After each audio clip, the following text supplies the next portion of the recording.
never known anything without the knower, except the absolute. Or nothingness. If you're still in delusion, you'll call it nothingness. Sometimes I call it nothingness as a pointer. But it cannot be nothingness. Nothingness is not a thing. As Ra says, the dissolution into nothingness is the dissolution into unity, for there is no nothingness. The absolute reality, it's freedom. Nothingness is not freedom. Freedom is not nothingness. The absolute source reality is not nothing. Anyway, so you go to that sense of everythingness, that root delusion, which you could also call enlightenment. Most people call it enlightenment. I call it enlightenment often, because it is. And a lot of this Indian scriptures, they'll say, in some of them anyway, they'll say, we go from ignorance to knowledge, or we go from unconsciousness to consciousness. We go from illusion, ego, ignorance, into pure knowledge, aka consciousness, or pure beingness, or pure I amness. The isness, the substratum of all that is.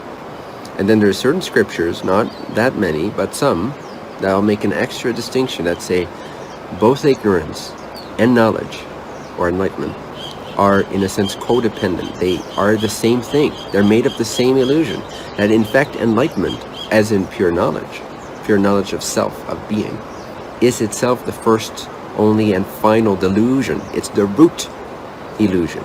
So they call everything form-based Maya, or illusion. And they call, some of them, they call this God state of knowledge, of beingness, this subtle, all-pervasive awareness, this radiance, this natural primordial wakefulness, they call that the root illusion, or the grade illusion, Mula Maya. Whereas most pointers point to this as enlightenment, as the end of the line. It's not the end of the line. It's the end of the line of one end of the spectrum. We have ignorance, then we have knowledge. But both of that is made of the same stuff. Samsara Nirvana, both made of the same isness, beingness, and perfectly fine. It's gorgeous. You still have that too, beingness. Beingness is still there, even if you tap into what's beyond beingness.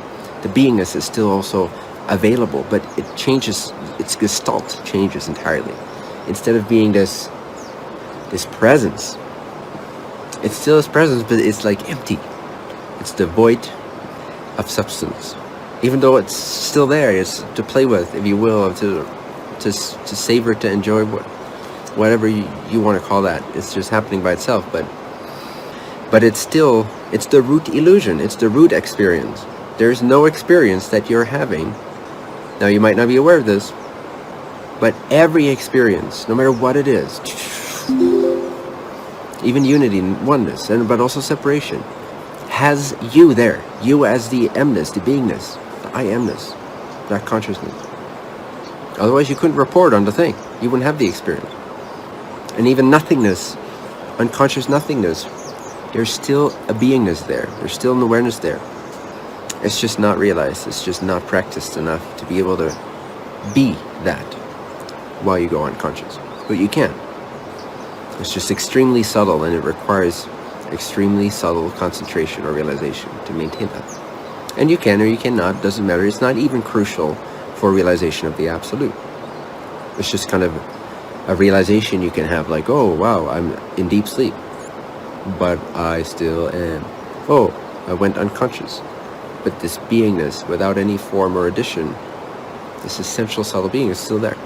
But then, like I said, if you separate from the beingness, and again, everything is beingness. So by separating from the beingness, not just the sensation of I am in the body, like, oh, the body is over here. When I say I am, I don't mean the feeling of the body sitting in this location over here. I am here and now, with the feeling of the body. That's not what I'm pointing to. That is a good initial stage to anchor yourself in, to not be like, to bring your attention to your breath and your body, and to feel I am over here right now. It should just become present to the feeling of your body. But that's not the I am itself. That's just a sensation that the I am is having. The I am itself is all pervasive. It's always there. It's formless. It's always there. Every sensation is the I am. Is the coloring in of the I am. The I am is always there, inseparably from the appearance to sensation.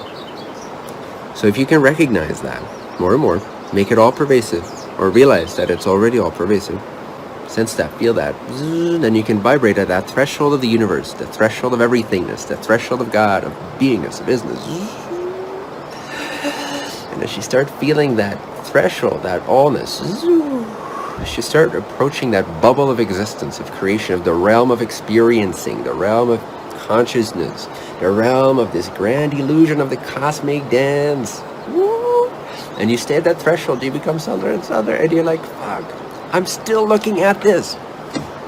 There's still something that knows this. It seems like it's knowing itself, but really I, from the Absolute, am knowing still this. Therefore, beingness is an appearance. And if it's an appearance, if it's happening in front of you, it cannot be you. So separate yourself from the beingness, which is the everythingness. And then you realize not that you're nothing, but that you're not everything. You're beyond everything. And what could be more free than that? Because then literally nothing in the entire cosmos, in no dimension, no past, previous, future lifetime, not even a God, not even death can reach you, because you are not everything. Everything is appearing, death is appearing, being born is appearing, the end of the universe is appearing, the dissolution of the universe is appearing, the birth of a new universe is appearing. But it's just appearing. It's like the windshield wipers when you're driving. It doesn't have to distract you. It doesn't define you. So separate even the root illusion of I am, of beingness, that subtle awareness. Separate that out from yourself, and you'll go like this. What the actual fuck is this? Especially first time.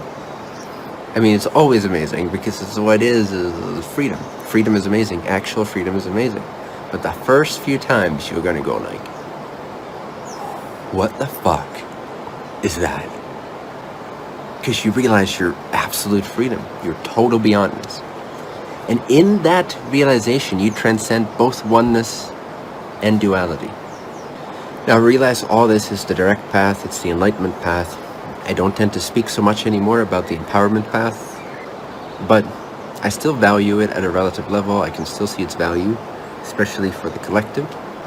And I just wanted to tune in, send you some love from freedom, and remind you of your own freedom, your own ingraspability,